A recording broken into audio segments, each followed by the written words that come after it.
Oh shit!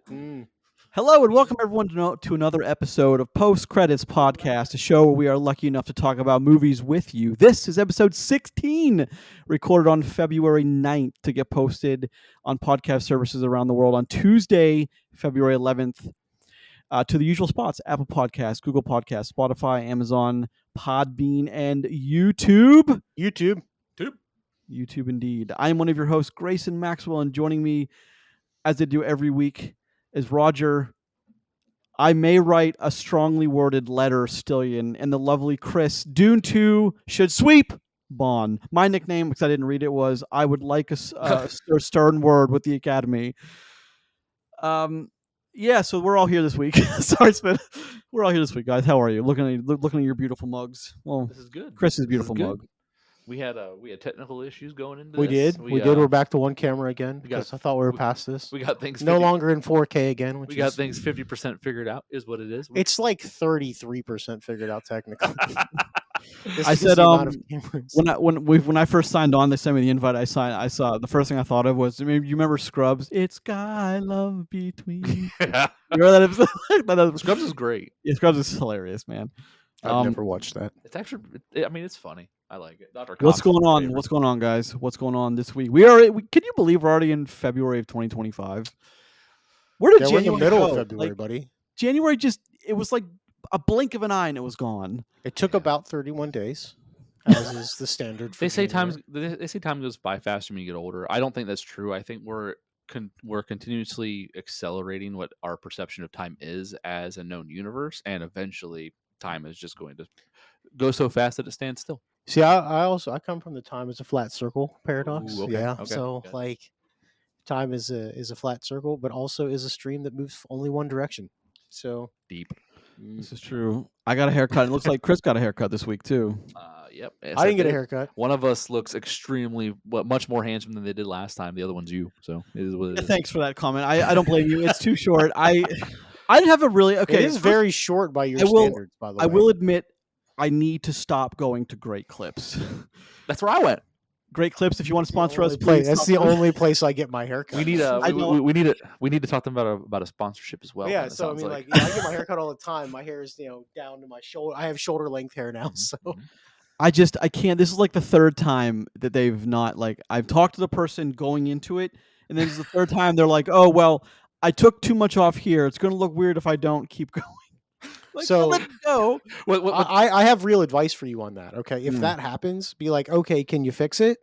And when they say yes, be like, I'm not paying you for this now, though, right? Like, because you messed this up. Sure. I'm not even kidding. Like, if they mess your hair up and admit to messing your hair up, you should not be paying for that. Like, that's just standard stuff, man. It's a bold choice while your hair is half cut. That's exactly why I don't. Look, because here's the thing. They've already fucked it up. He can just leave. Yeah, he's already got to get it fixed. Whether they fix it or somebody else fixes it, doesn't matter. So she was doing her thing, and this whole side of my head here, this quadrant of my head was already buzzed to a 7, and this side was still super long. And she's like, "Oh, I just realized what you meant." It's like, really? I didn't want to stop you, but I thought you were doing some weird stuff. She's like, "Oh, you should have stopped me." I'm like, you're the professional, not me. Sorry. I pay you human dollars for this. You should have. Also, just start cutting your own hair. Just if you're just buzzing it anyway, if you're just looking like that, why do you need to go? Well, because it's she had to square it up a little bit, and I know it's really sharp. But in a week, it'll look okay. At least I think it'll look okay. I don't know. We'll find out. But I don't care either way. It's fine. How's your week been, gentlemen? Good. It's my kid's birthday this week, so that's cool. Happy birthday to your kid. Good for her. Yeah, it's exciting. She'll be 14. Man. That's crazy. Teen years, fucking baby. Wild, man. Wild. And everybody in my house has been sick throughout this week, which is fucking just everywhere. Everybody sick all the time, 24/7. So yep, weather's super, man. Yeah. Super pumped. I got a kid with a birthday coming up too. Nice. So it's shortly after yours, which is cool. It's crazy. I was talking to the wife the other day, and thought my oldest daughter's 10. Me and her have been together for, I don't know, I'm gonna guess here, 17 years, something like that, whatever. Okay. And my daughter's been alive for more than half the time that I've been with my wife, which is crazy to think about, right? She's been here for that long. Mm-hmm. That's 10 years ago I was 26. Yeah. crazy to even think about. So. Yeah, I met my wife like 20 years ago. Yeah. Like, yeah. So I it's just crazy. hey, look, this isn't just a shadow. That's all gray hair. That's what mine that is. was getting gray down here till I shaved it. So one of the It'll reasons. just come back. That's why you don't need to shave it off. Chris's wife, please, if you're listening, make note. Not only did he not take your youngest to watch Dogman, he also doesn't know how long you've been together. Off the cusp. Just saying. You know, Sorry, Chris. 17 on that one. 17-ish years. Year- You know, I ish. think she gets it by now. Speaking of, how much leeway does ish give you on a? If you're trying to describe something and you say ish, how much leeway do you have? Well, so if you're talking about your relationship with your wife or significant other, spouse of some sort, like ish gives it a while because like there's always that time in the beginning of a relationship where you don't know if you're actually together or just kind of see like look, so like I say there is like months worth of ish there. Now like if it's hey, I'll be there 7-ish, you got till 7:30 before I'm be like, bro, where the fuck are you? Yeah, 7:30 is generous, honestly. Well, yeah, like That's look, generous. that's just saying that you left your house at 7. You're like, Yeah. When you said 7, I'll be there in 5 minutes. yeah, See 5 you in minutes, 15. Yeah, I'm not dressed yet. I'm almost there. I haven't gotten my fucking car yet. If someone says I'll meet you at 7-ish, if I see the ish, I'll allow till 7:30 before I'm like, all right, what the fuck is going on? You know, Yeah, but like anybody look, I expect 7:31 you around 7:15. It's good to know what my issues can Yeah. get away with. Yeah, right. I here's the thing. I expect you at 7:15. I won't bitch at you if you get there before 7:30. All right. You get to 8:00. What the fuck, dude? Oh man, I've already drank 3 beers now. This is your fault. Great, good. That's right. What else is going on, guys? Roger, what's going on? It's Valentine's Day this week, so by the time we have our next episode, Valentine's Day will elapsed. So make sure this is a warning for you two. If you haven't got something for your wife for Valentine's Day, you fucking better. I'm going with a bold choice this year where I'm not going to do anything for Valentine's Day and see if it gets me in trouble. I mean, that's a dice again, roll. Chris, she listened to the episode. brother. If that pays off, I'll let you know. goddamn, I'll let you know. Hold on. Like So I know for a fact your wife listens to this show, which will come out before Valentine's Day. Oh, Yes, so it no, will. it's And not a also, choice. she'll like Man, that's fucking bold. That's so, bold. like involuntary manslaughter is bad. But premeditated murder. I'm just saying, like in the eyes of the law, the premeditated It's a weird stuff. Hold on. So like, you ever seen premeditated Minority stuff is Report? worse. Like, if you plant the own seed of your own death, it's premeditation by By yourself. Yeah, like that's it. That's it. So you're the one to blame for her killing you, and then no judge will be like, okay, well, you know, Hold he on, said hold on. that. First off, he was always going to be the one to blame for her killing him. This is true. That's There's fair. no. Like, no look, 3 days from now, when she's listening to the show, she's like, "Yeah, he's right." When I hear the sound of a sword being unsheathed from the next room, you Just know a what I mean? Yeah, that too. single shotgun racks. One of my favorite comedians, Christopher Titus, on one of his special, I think it's called "Love Is Evil," like love spelled backwards. He said, "If you've never contemplated suicide, you've never been in love. If you've never contemplated murder, you've never been married." I always thought that was funny because I mean, look, being with someone can make you a little nutty. Just saying. But happy Valentine's Day, everyone. This is the week for it. Can't wait to talk about Valentine's Day stuff next Oh week. Guys. my goodness gracious! I want to lead in with the murder thing next week. Yeah. But We'll I mean, be, let's assume that you're still alive. True. Why to find a new third chair? You know what I'm saying? Chris might be dead. Yeah, he might. Be I mean, dead. like, look, we'll probably leave it empty for like 2 weeks for like Alright. in memoriam, like hang a little picture up of you. Yeah. Solidarity. I like that. Well, a picture of you with the knife in you is what the like photographer does From the casket. scene. Yeah. Crime scene photos. Time is closed. Chris? Did you get a chance to do Darth Vader miss? What do we call it? Darth Pope miss? What was his name, Roger? From Vader Pope. Vader Pope. Vader Popeness? No, not yet. Not So yet. yeah, We'll soon though. good, Probably by the time we do the Oscar night. good, All right, perfect. fair enough. That'd be perfect time to unveil Vader Pope. Well, guys, we have a show to talk about. First, we're going to get into the box office. I have a movie recommendation coming at you, beautiful listeners. Then I'm going to do a short segment on Love Hurts. You're welcome. I'm saving you some time. And we're going to talk about some Oscar nominations going into Emilia Perez. It's a beefy episode this week, boys. It's Meaty. a beefy one. A meaty, beefy boy coming at you, listeners. Big this is beefy what- boy slapping meat. Weird. Big, beefy boy slapping meat. This is what you people come here for. Roger's excellent terminology. All the That's not mine. I euphemisms. can't claim that. That's the guy from WWE. All right. Once again, this is episode 16 of Postcreds Podcast, where we are lucky enough to talk about movies with you. Let's start the show. Let's take a look at the box office. And number one, God damn it, Dogman, 13.7 million with a worldwide of 66. How is this movie doing $66 million worth of business? It's the only thing. I mean, out like, for look, kids. little kids need RoboCop as well. I talked about True. this last week. This is what this is. This is dog RoboCop. Here's the thing. There's like, it rarely happened. It's happening more as I get older. Like when I was a teenager in my 20s, there might have been one movie every 3 years that I just had zero interest in seeing. And Dogman is Paddington just 2. That was me. there's a funny story behind that. Which I hear Paddington 2 is like excellent, by the way. It's- Yeah, it probably it's- is. Yeah. it's I hear top it's a tier. 10, Yeah. and I refuse to watch it. We are not doing Paddington 2. But Dogman 13.7. Chris, have you watched that yet? No, I have not, but my daughter would like to watch it for her birthday, which is the end of the month. So Chris's I'm trying wife, to- hoping as she avoids punishment, that. as punishment for the premeditation of not getting you a Valentine's Day gift, you should make him watch it not once, twice with your youngest. Two different Take two each separate days. child No, There to you go. Dogman on consecutive days. I want to do There you this. go. God, There you go. yes. I like it here. Number two, Heart Eyes, 8.5 million with a worldwide of 8.5. That's that Wait. Valentine's Day slasher.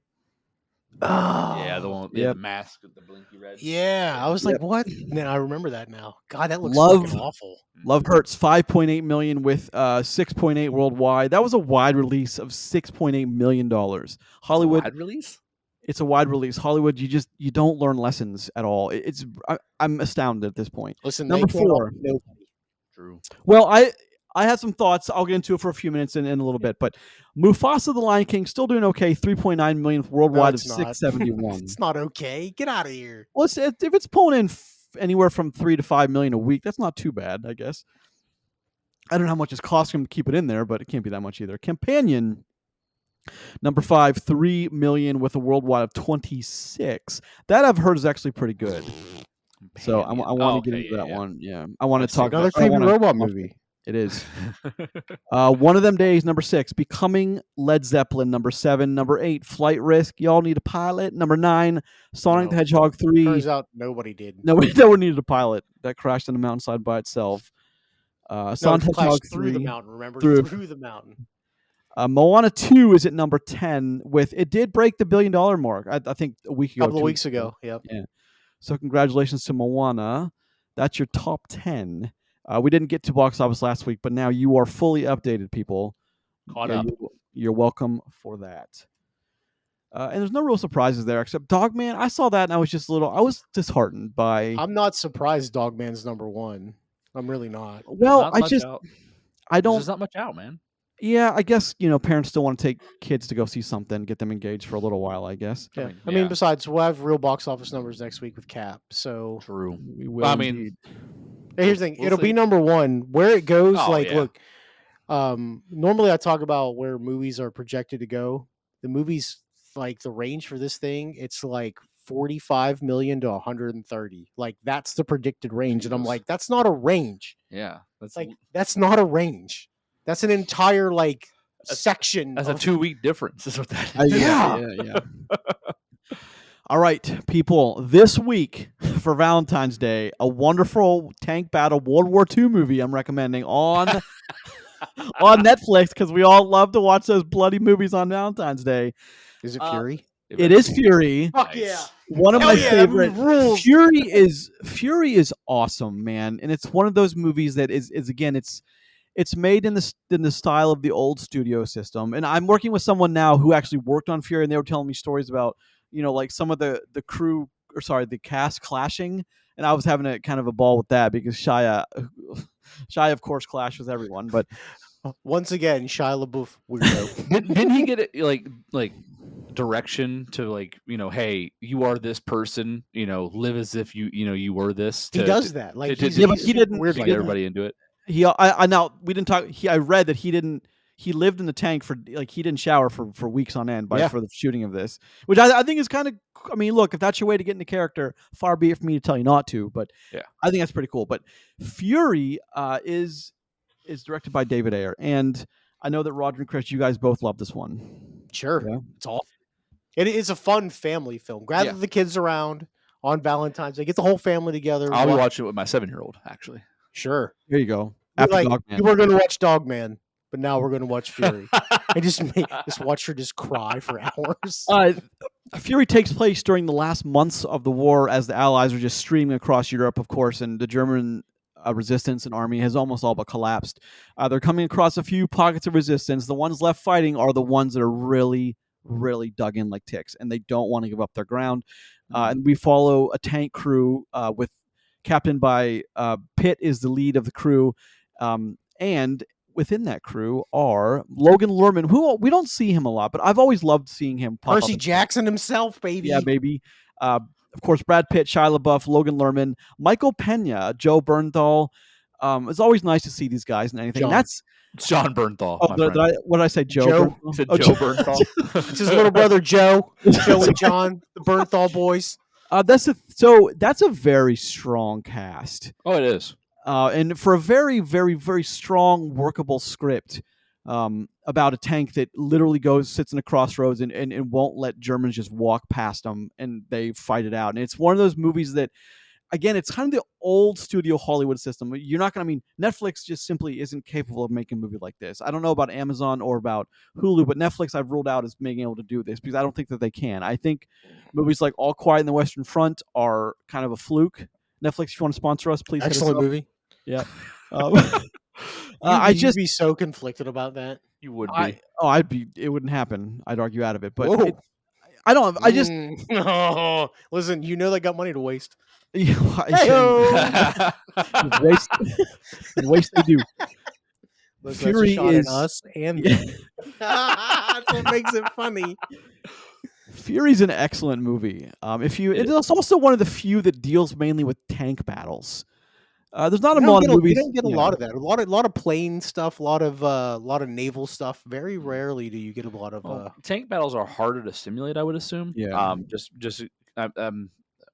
Big shocker. I'm a guy. I'm a middle-aged man who's into like tank shit. At least some point in my life. But like, so they'd probably be harder to simulate than having just some CGI aerial view, like and then put in whatever you need to kind of fill the gaps. Whereas tank battles would be a little bit more personal, in your face. There's way more like visual death and destruction and that kind of stuff instead of like a sinking ship or a crashing plane. It's probably a little bit harder to shoot for that reason and like make a compelling story out of that because it's got to be about the crew, which Fury does very well. Yep. Yeah, It's about the guys. And I think Saving Private Ryan kind of does the same thing where it's about the guys that and the relationships about the people that are there, going all the way through. Same thing, All Quiet on the Western Front too. You get attached to a few key characters. Yeah, a handful of kids. Yeah, you know what I mean. So I think that's why it's just hard to do that when you're in a box, in a hot metal box, and it could explode any moment. So especially when you know that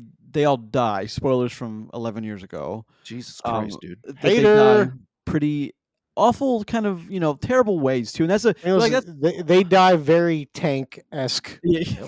Very World War II tank ways. Yeah, it's one of those things. It's got some wonderful conversations, especially because like Shia, we've mentioned him. He plays a character named Bible, who crazy person, is very much into scripture and what it means in a time of war. And it's some of the conversations they get just around that is really insightful and how they handle things. And of course, Brad Pitt just delivers some of the best lines in the movie by far. And it's a hell of a movie, man. I'm really glad that we got that when we did. It's just a hell of a movie, but it's available on Netflix to watch. It just came up there. So what do they say? Best job in the world? Something like that? Yeah. Best job I've ever had. Best job ever had. That's it. Yeah. Brad Pitt is really good about playing World War II leadership. He really is. He's got a thing. He's got some real good roles in that. The guy from Fury. I just like it when it says Nazi. Killing Nazis. Yeah, Glorious Bastards. Goddamn, that's a good movie. I remember when he kills the radio man Herman in the end, and he's like, "You'll be chewed out for that." He's like, "No," he's like, "You'll be disbarred for that." He's like, "Nah, I'll be chewed. I've been chewed out before." No, I think he says you'll be hanged for that. He goes, "Nah." He's like, "Nah." I'll be chewed out. I've been chewed out before. I really love Brad Pitt though in those roles. Those roles where like he has to be. Chris, you and I have an odd fondness for Troy. Just those roles where Brad Pitt just becomes that character, and like he kind of just really embodies it. It's really wonderful because again, like we just don't have many actors like Brad Pitt anymore, especially with the up and coming is with kind of the Netflix era, which we're going to talk about in a little bit. Is like the box office used to dictate who was big by dollars. If they Yeah. weren't bringing them in, they just wouldn't get any more roles. It's just that simple. But now, like Netflix, like no, you like these people. We're gonna keep shoving them down your throat. But you trust us. Never It's more just than 3 seasons worth, though. yeah, because it's too expensive. But Yeah. it's just Brad Pitt's he's kind of a dying cast. We're running out of, and it's just to see him in a role like that. It's really a treat. If you've not seen Fury, I recommend it. It's on Netflix. Never. Chris, what kind of tank is Grayson? What kind of tank is Grayson? Mm-hmm. Grace is an old SPG artillery tank where, from afar, he could probably get some stuff done. But once you get close to him, he's just toast. He's going to fall apart like paper. Glass cannon, man. Yeah. Infantry can take you out, which is not usually the case. What kind of tank are you, Chris? Me? Tiger 2, Mouse, anything like along Oh, those right. lines. The best tank is Chris. Yeah, Yeah. yeah. It's not the best tank either. That's an Abrams, sir. Yeah. Oh, Abrams is good. Sherman is good. The Leopard from World War II era prototype is one of the most favored best tanks. It's what our current tank is based off of. Was actually a German design called the Leopard 1. So See, perfect. How do you randomly know that factoid? That's tank I talk. don't randomly. I've it's like I said, there's a time. Look, it's called a spectrum. Spectrum. A broad range. Bam! Hit him with the tism. Ish. Something like that, right? It's an ish. I didn't say that. I didn't say that. Oh my goodness. I mean, All I right, implied it. I didn't say that. Oh man. All right, let's move on, shall we? Let's talk We got about. So, Go ahead, Grayson, Rogan. I heard you saw a movie this week with a special guest. I did. It was. I actually got the last seat available in the entire auditorium. All right. But it was. I got to see Love Hurts, and he did a special Q&A afterwards with another one of the actors. And Who's he? Hugh Kwong. I forgot his. I don't know. I just want to hear you Kwong, say his name. yeah, Thank you. Key Hugh something. He's from the Goonies, and he's that guy. But Sean Astin's actually in the movie too, which was a great thing. But there was no reference to any kind of no Goonie reference at all. Not about going on an adventure. Not about one. Wait, you got to meet Sean Astin? No, he wasn't. He's in the Fuck. movie. He's not. I was like, that would have been rad. A very chubby Sean Astin, I will say. Wow. He's. Look, I'm not judging Sean Astin. I'm not. I'm just saying Sure sounded like it. you could maybe spend some time in the gym once in a while. Just saying. Jesus. Damn. Stop that. Sean, you you wanna come on the doing? show and defend Come on, you wanna come yourself. on the show and defend I'll yourself? give you his Damn. personal cell phone number to call him. That's fair. Here's the thing: if Sean Astin knows he was in the movie, he knows. Anyway, Wow. Dang. so Love Hurts is a very quick 83 minutes. Oh, It nice. is. It is incredibly short. Okay. I'm not even. It's That means about. it's really good, right? No, it's not. So hopefully, people, I can save you some time. Let me save you 83 minutes plus trailer time because it is very kind of uninspired. It kind of wanders, meanders. He plays an assassin who is now selling homes. He's gotten out of the assassin game and he's now selling real As one estate. does. And he's really good at it. He's got Oh, he just won the Salesman of the Year award for real estate. He's kind of like that guy who goes above and beyond, and he loves his catchphrase. Every time he answers the phone, we really want to put you in a home. Like, he loves it. Of course, his staff, the girl who plays it, Ashley plays his staff, is, hi, welcome, thanks for calling, want to put you in a home, that kind of thing. It's like she's very not that, but animated. But he, of course, he's done with that life. Another assassin, played by Ariana DeBose, shows up, kind of helps him remember who he was. The love interest, zero chemistry between these two characters, is less than zero chemistry, unfortunately. And that's in that if you're doing a assassin film based on two people who used to love each other, you really can't be without the chemistry because it's got to be there, and it wasn't at all. And he gets kind of drawn back into. He's kind of drawn back into the killing. And he has this sweet mustache, Roger. I think the one thing in the film you'd like is when he was doing his assassin work, he had this sweet, very thick, kind of a Hitler stash that was way off. You're a big fan of Hitler stash, right? That's kind of your thing. That's like I know about tanks. You know about Hitler's dashes, and who's sported them I mean, in strong ways. like Michael I should Jordan rocked one for years though and got away did. with it because no one told him otherwise. I think I so. should have said the Charlie Chaplin stash. In hindsight, it might have been a bad idea to say the Hitler stash, but Yeah, I'm not editing it out, so I don't care. fair enough. Me neither. But Listen, look, have you watched the news recently? Yeah. Apparently, God, it yeah. doesn't really make a difference. and the people keep drawing on I his wish that was a signs. joke. People keep drawing on his signs. They draw dicks on his face. no, not Dick's. The Oh. mustache, and he keeps getting Oh. angry about it. But it's All right, that's kind of funny. it's kind of a love letter to, in a way, because you guys remember, like, I can't, not one John Wick. comes to mind. No, way before John Oh. Wick. Like the old Jackie Chan moves, like he would punch someone, throw a counter punch. He'd go around like that, and like it's very like regimented in that way. Like Okay.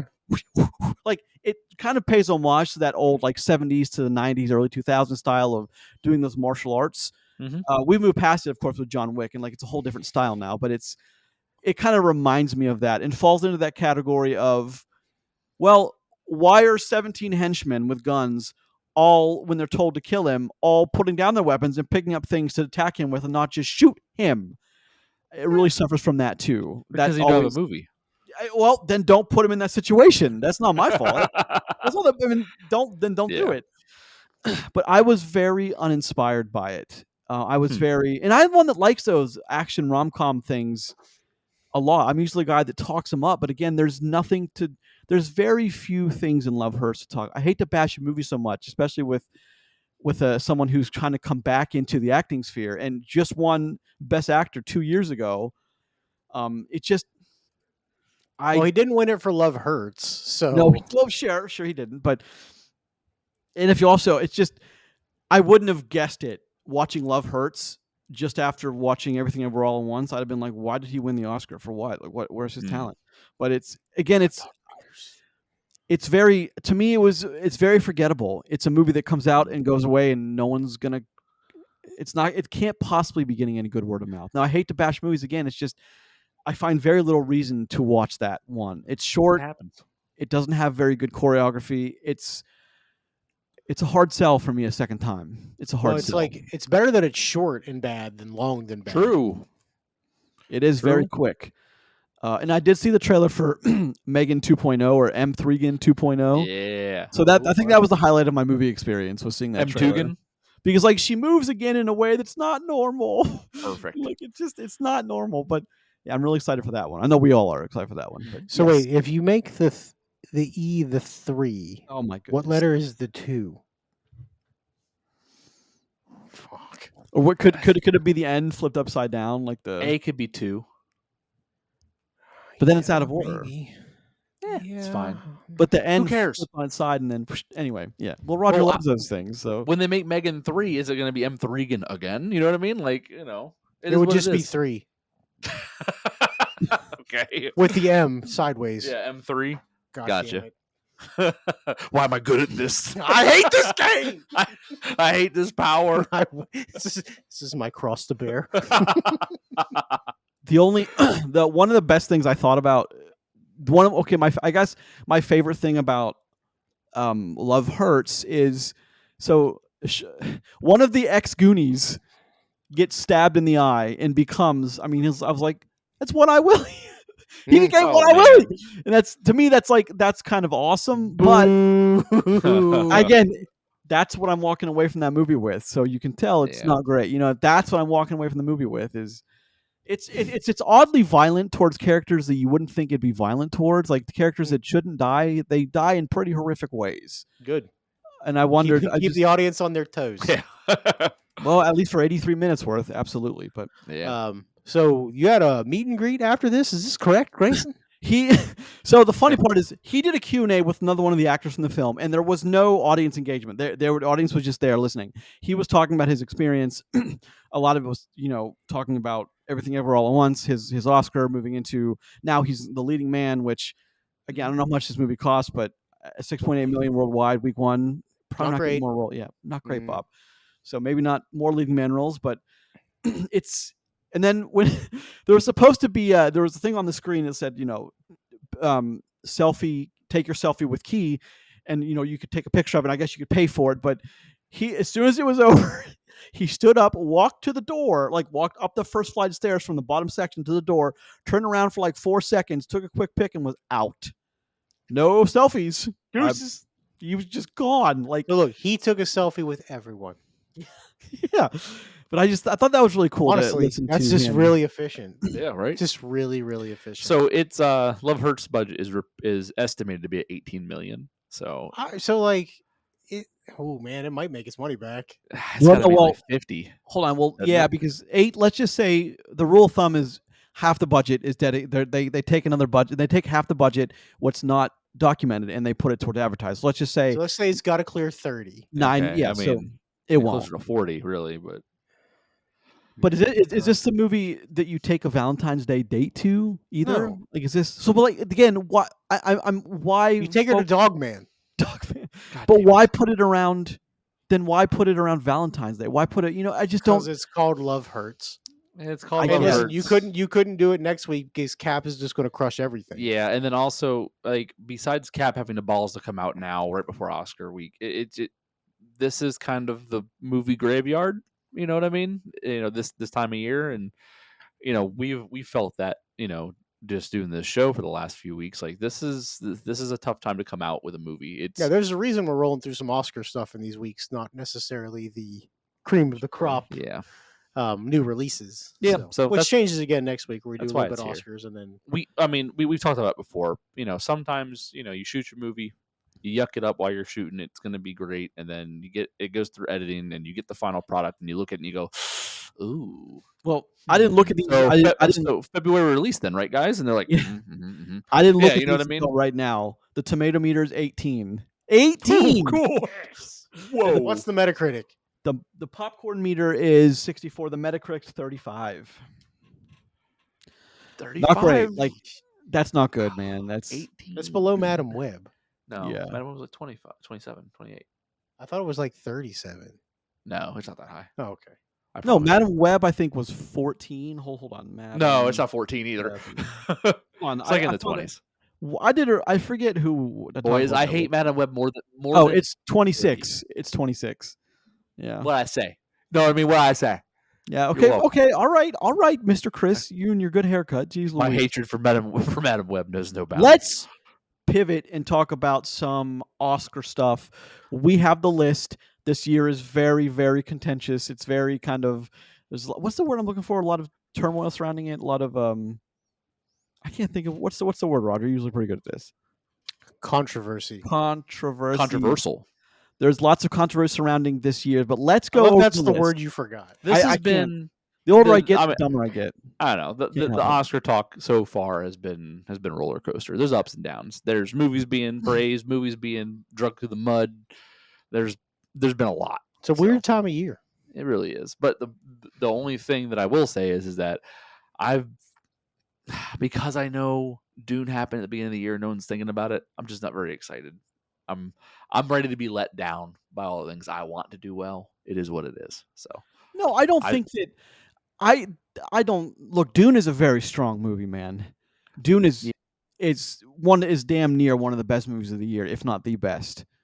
So, I mean, if that doesn't win, that's so okay. That's the thing. We're going to talk about Emilia Perez in a little bit, but let's just go over the list because I have so much to say that, and I want to get it out here on the show because, like, I like to think that we have a little integrity on our show. I like to think we don't just pander to what people want. What people are saying is, I mean, I like to think that our honest take is kind of what maybe some people come for. Is like, but like, I don't think any of us were big on Emilia Perez.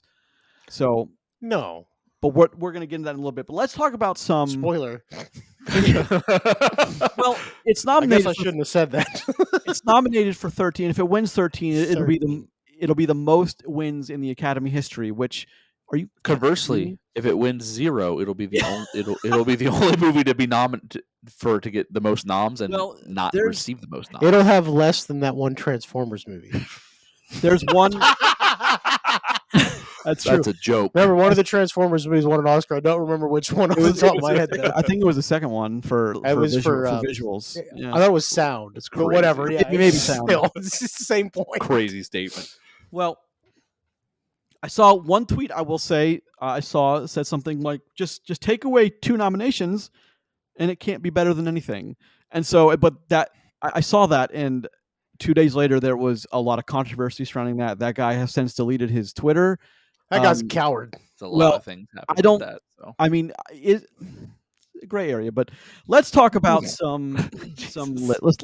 let's talk about a So list. where do you want to start on this list? You want to just talk about random categories, or you want me to lead us No. off in the order that's listed on their website? We'll just go in the order listed on the Academy Okay. website.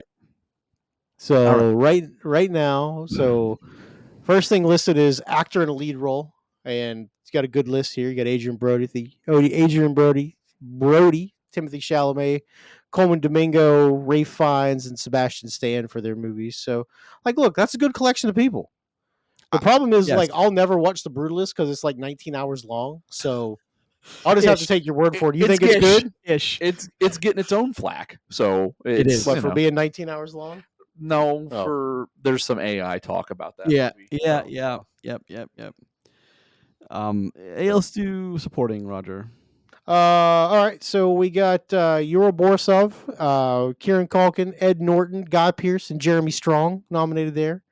So Again, a very strong list of people. Like, yeah, it's absolutely fine. very strong list. Fine. Yeah. That's great Next that Kieran Culkin got nominated. That's I really do. Listen, the dude's as high as he can be right now, coming off a very That's- successful run in Succession. what he does in his own time is not your business. What do you mean by that? I don't know what that means. He said he but- was high. He was sure, highest sure. he's ever been. Sure. But let's. I mean, that's I'm just jealous. That's available on. I think it's available on Prime, at least Prime. It could be on a couple others, but like A Real Pain's available on a couple services. So I'm gonna check that out before next week. I'm really excited to actually see that. So, all right. Next up is actress in the lead role, Cynthia Erivo, Carlos Sofia Gascon, Mikey Madison, Demi Moore, and Fernanda Torres. So Another good list. yeah, I mean, sure, fine. I'm willing to bet that Demi Moore takes that. I mean, like, that movie's fucked.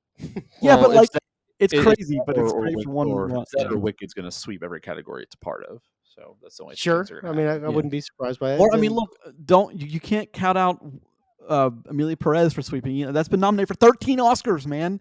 Like, I mean, it listen, could there's win. no way it sweeps all 13 though. They'll I would- never let that happen. I've seen the movie now 4 times.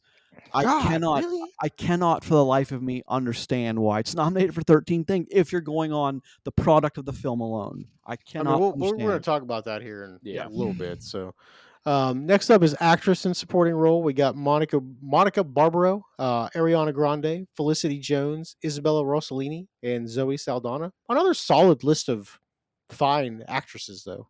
We talked about Conclave last week, and that's I'm glad to see her name on this because that's an excellent role she played too. So, Chris, did you get a chance to get caught up on Conclave? Not yet. Working on it. Okay. That'll probably be something that I do this week with a little bit of extra time on the weekend. So. Cool. All right, Roger. Animated feature film, baby.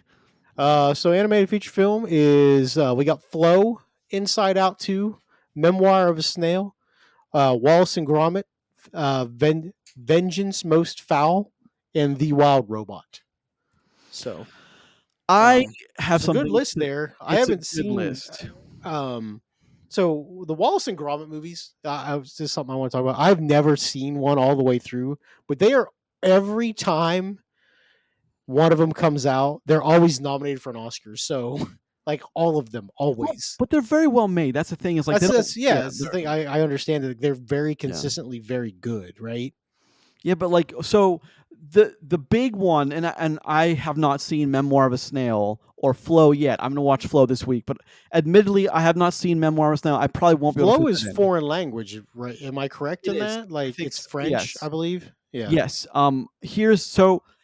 In my mind, this is what I wanted Chris here for. He'd step away for a minute, but the Wild Robot versus Inside Out 2 is like that's the big. It's a big discussion fight. in my mind. It's a big fight. I Those mean, are two fine movies. personally, I think the Wild Robots.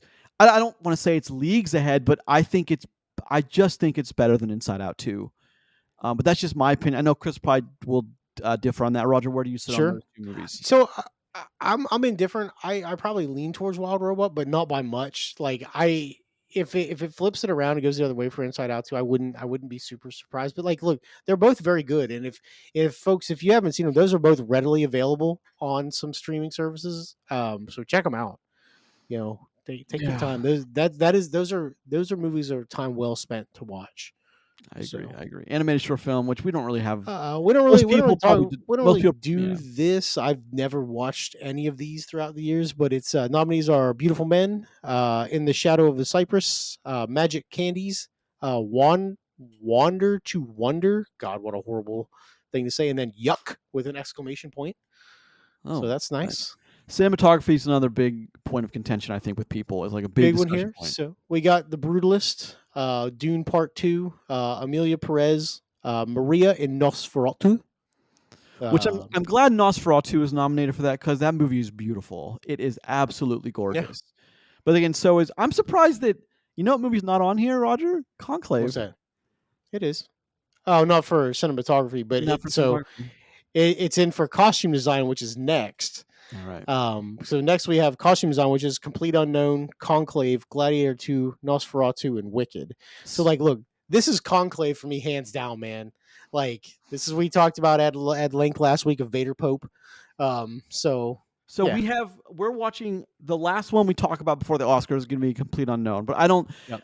I imagine that the costumes are great. However, like I'm sure it's Conclave, very very era specific. of So course, Conclave, Gladiator 2, Nosferatu, and Wicked. Though I've seen all those, and like if Gladiator is going to win something, it's going to be for something like this, because I could see Gladiator winning for costume as sure, mediocre as that I movie wouldn't was. argue with that. Yeah, Yeah, yeah. But again, like you're not really going on the quality of the film. You're looking at the work that the people did that were creating the costumes, and like that's also being recognized here. And like I think Gladiator 2 could possibly win this if the Academy has any sense. They would really look at Ridley Scott's film hard. Like they really would do that. But again, the Academy kind of is a weird is kind of a they do what they want to do out there sometimes. sure. So. Just roll right along. Next up, big category is best directing. Nominees are Sean Baker for Honora, Bradley Corbet for Brutalist, James Mangold for Complete Unknown, Jacques uh, Audiard for Odegaard. Emilia Perez, and The Substance, which is Corley Faragrit. So, This is also kind uh, of a weird because like you can't have well, certain I things mean, win listen, and these not win. And yeah. there's a noticeable person missing from this list. In my eyes, in Denny Villeneuve. So Yes, yeah, I don't know how you can again. Before 10 years ago, Dune 2 would have been nominated for every single category. Every single category. Um, I don't understand how he's not on here. So he can't if he's not on best directing, it can't be best picture. So like right. they're not going to give I mean, it's just I'm very kind of this is one of the things that I want to write a strong letter to the Academy is like, what are you doing? Why are you not recognizing Villeneuve for directing Dune 2? Dear Academy, the fuck. All right. Next up is documentary feature film. We got Black Box Diaries, No Other Land, Porcelain War, soundtrack to a coup d'état, and then Sugarcane. Not much experience there for me in that Nope.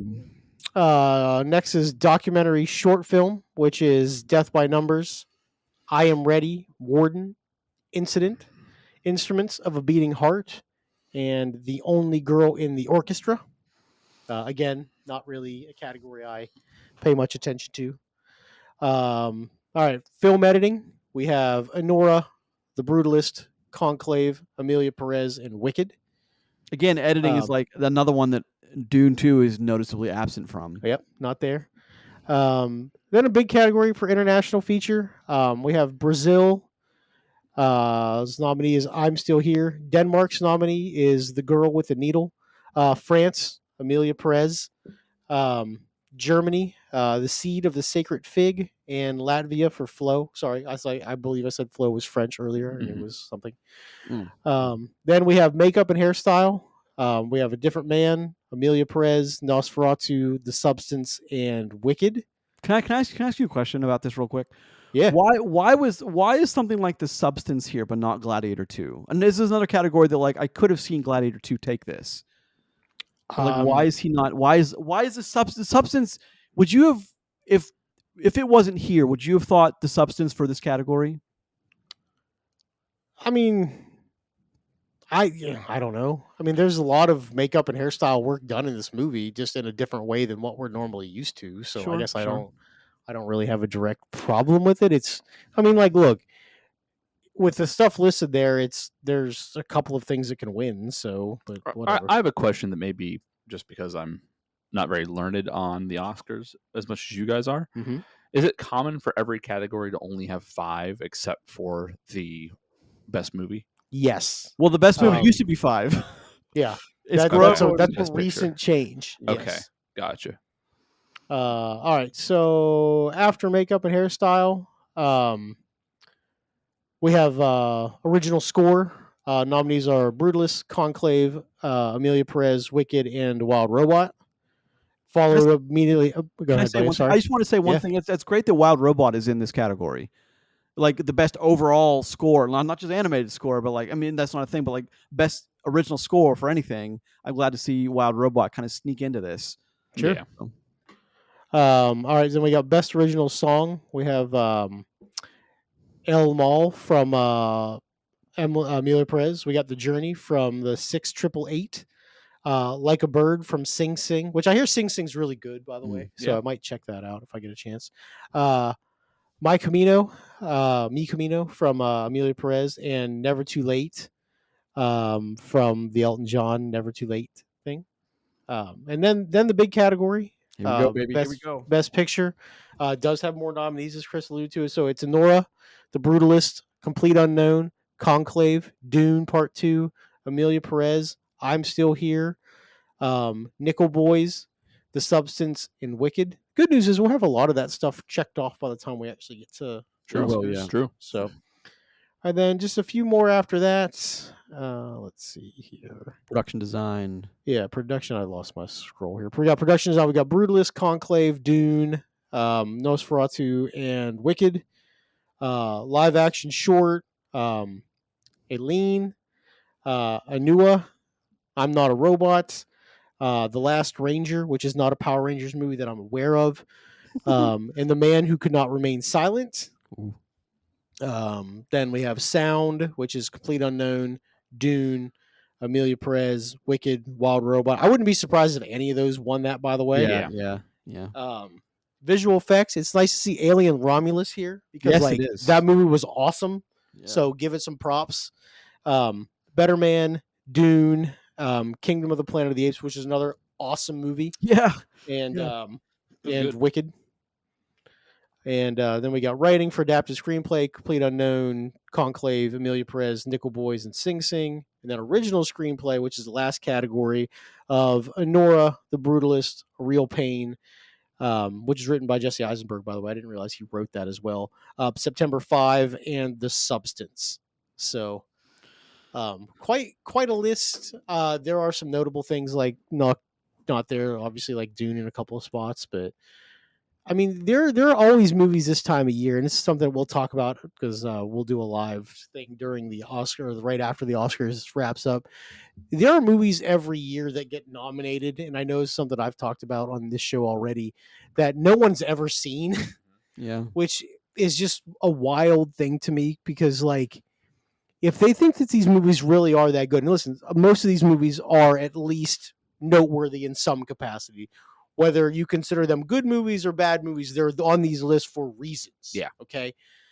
But like most of these movies never make any money, which No. blows my mind. Like we have a couple of there's a couple of big exceptions on this list right now. Number one being like Inside Out 2. Mhm. That's $1 billion movie. We've only had $1 billion movie on the Oscar list a handful of times. Most recently, Black Panther, I believe, was the other one. But it's like it just doesn't happen. Well, so like I do think that it's probably an artifact of old Hollywood, Okay. and I'm talking complete opinion and conjecture here. Like I don't have any. No. I have zero evidence to back up What? any of this, but I say artifact of old Hollywood, and what I mean by that is that it's we joke about the whole pinkies up thing, right? But I do believe that the Oscars does have that element to it for two reasons. One, it's run by old Hollywood, so Not Sure. anymore.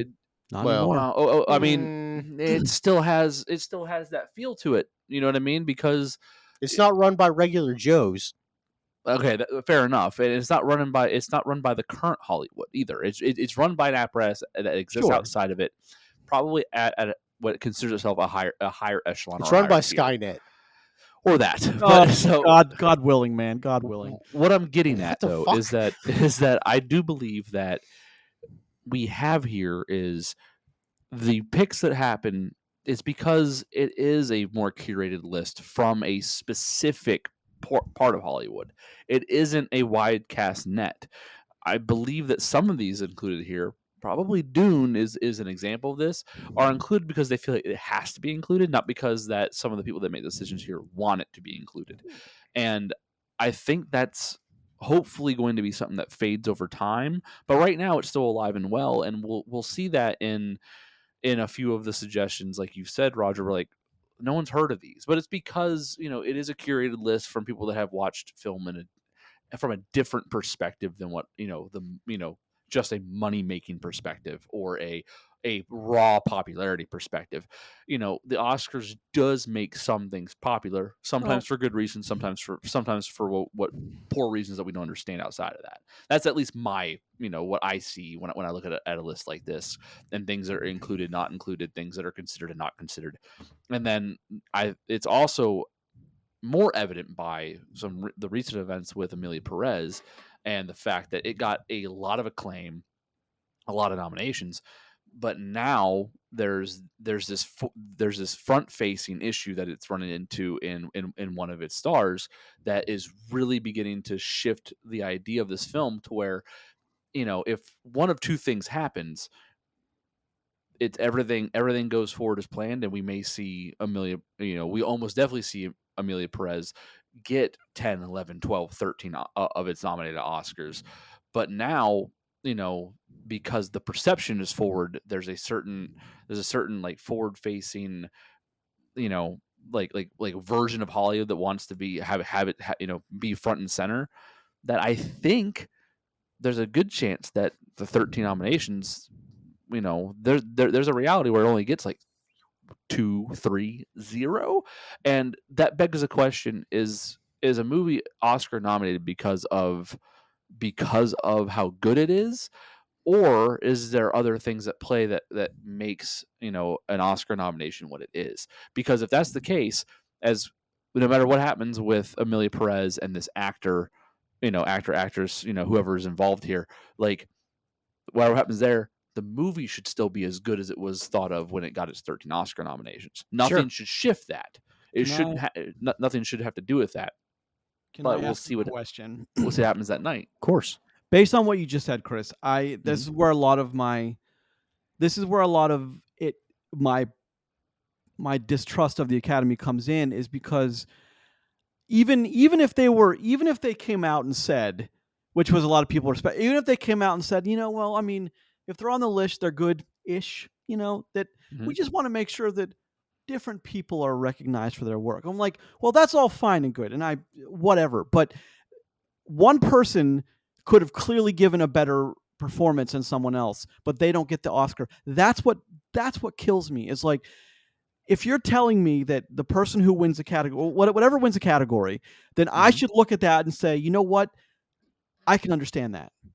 But this is maybe this year and maybe the two previous years have been, for the first time in the history of the Oscars, that I look at a list and I'm baffled as to why something is there. Is It's there a never happened chance? before. Is there a chance that you're just the old man yelling at the cloud now, though? Too, you know what I mean? Like Okay.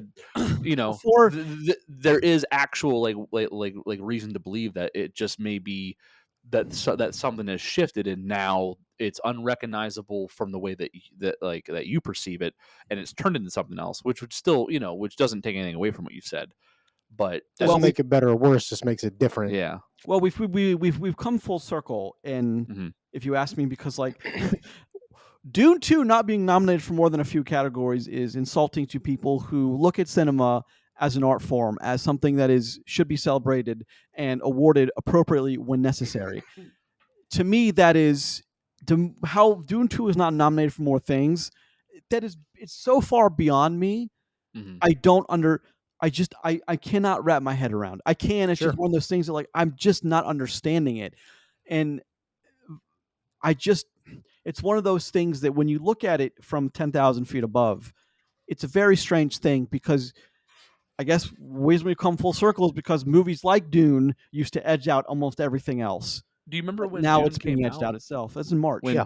remember when Dune Part 2 came out and we Mhm. talked about Javier Bardem, Yeah. like possibly getting Best Supporting Actor because of how good his performance is? Yep. Not on the Nope. list now.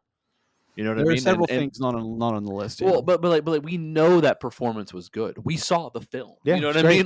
mean? Like there's no way you can tell me that he didn't bring a stellar performance with the character that he was written, and the character wasn't interesting. He was a conflicted character. He had he had to buy into a belief, and he made that come alive on screen. And he carried comedy at the same time in a movie that had very little room for brevity. And like to that not even be considered is crazy to me. I So mean, go ahead. I lost a lot of faith in the Academy back when Palm Springs was nominated for a bunch of stuff and won nothing. That's half a joke, but half not. No, You know what I it's mean? Yeah. okay. It used to be a joke. It's not a joke Yeah, anymore. yeah. No, you're right. It's not a joke. because that year I can't think of more than two other films that even came close to it from a comedic level, especially, but like- even just good writing, legendarily funny movie, Yeah. original, and like laugh out loud, so funny. good. But Well, again, it let- depends on who's let me deciding address something, or let me ask a question, and you understand what I mean here. Yeah. So years ago, it used to be important to me who got nominated for Oscars and who won Oscars. Okay. The longer I've been doing what I'm doing now, and I'm Yeah. not saying that I'm some sort of be all end all guy. No, you're some Don't asshole on the Don't internet. listen to some asshole on the Yeah. radio. Yes, best advice I ever got. It's like now over the last 4 or 5 years, I don't care who's nominated anymore. I Okay. just don't. Because like I have my own opinion on movies. I always have. I don't watch movies because I think I have to watch a movie. Now, like, look, if somebody I respect recommends a movie to me, Mm. I will watch it. Now, like, look, I'll give my honest opinion, which I always have given here on this show. But and- when the Academy recommends a movie for but, you, well, here's the thing: like, it may put something on my radar. Yeah. But like a movie like Emilia Perez is a good segue. Like, look, okay, I probably never would have watched Emilia Perez. One, it's half English, half not. So generally, that's just going to rule stuff out for me anyway, just because Fair. not necessarily on my radar. But it is readily available on Netflix. It gets a bunch of nominations, and I watch it. Okay. Now, I don't necessarily think that movie's very good, but like I see why somebody would recommend it because listen, it's different. Mhm. Okay, I don't like it. Fine. Okay, so that doesn't mean to me that I would be surprised if it won or lost anything. I just don't care. Like I have seen this movie. I have my opinions on it, much like I have my opinions on a bunch of movies that I watch. Like, Wicked's got a ton of nominations. Mhm. Like, Wicked's okay, right? Like, it's fine. It's not incredible in any way, right? Like, Dune's great. Love Dune. Some of this, like Denis Villeneuve, one of the best modern director we have right now, isn't nominated. Yeah. Arguably the best. Yeah. Yeah, like Mm. the guy that's as top of the line right now as we can be, and he's not even nominated. Like, okay, I don't really care, but it's weird, Okay. right? Like, Yeah. I won't be upset when the Oscars run through in about 3 weeks. I mean, like, I'll have stuff to talk about, sure, but Yeah. like, I don't with the Oscars, I don't care anymore. Like, it's not important. Like, all it does is get somebody's name etched in cinema history. But like, you couldn't, like, you can name a bunch of movies. Like 20 years ago, you couldn't tell me who got nominated for like, best supporting actress. Like, Yeah. you can't call that out. You You have don't to know. look- Nobody knows. Nobody cares. Well, I mean, like we talked about the spectrum earlier. Some people do, but Sure. most people have to look that up anyway. Yeah. Grayson, I think you had something too. First time I've used that. I'll use that going forward. Yeah, it's nice. I used it. There's a little thing on I the thought it was software. fucked up. Nope, I think they fixed it. We tried it at one time, and it just destroyed our entire recording, so we didn't. Anyway. So afraid. My question, number two, and this is aimed kind of more at Roger. Roger, do you remember? And we've talked about this before recently too. Green Book winning. Both Sure, I you and do. me kind of looking at each other like, okay, that's Sure. fine. It's because that was a weird night for us because but Green Book was okay. That okay. This part two. I thought Green Book was good. I didn't think it was the best movie we watched that year. Part two to that question is Moonlight. As good Mhm. as that movie was, 19 people saw it in the U.S. Yeah. So automatically to me, that's one you were saying earlier about. So part number Well, three. yeah, before Moonlight won an Oscar, no one cared. Mm-hmm. Which yes, Warren all right, Beatty didn't. well, sure, but that's the thing, right? Like that every year a movie like that gets nominated. Like what was the big one last year? Suncoast. Was that 2 years ago? That was 2 years ago. 2 years ago, right? Like I had no idea what Suncoast was No, that until it was got last year. nominated. That was last year. Was it?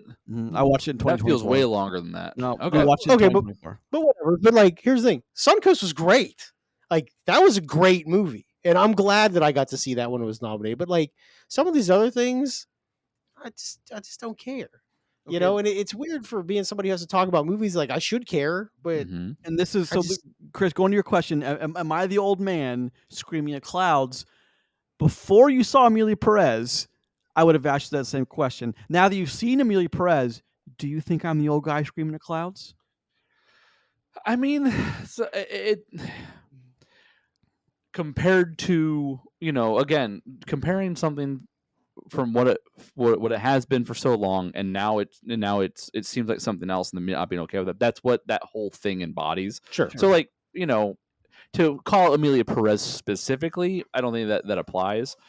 I don't think you're in the wrong for questioning a movie like Emilia Perez, but I think the entire process as a whole doesn't feel like the same to you, or doesn't feel as as respected or respectable. That I think falls into that category. But I mean, so my question to you guys becomes like, and we may have like fielded this before, but what to you makes an Oscar worthy movie? Because right now I'm told that the best of the best is what's nominated for an Oscar.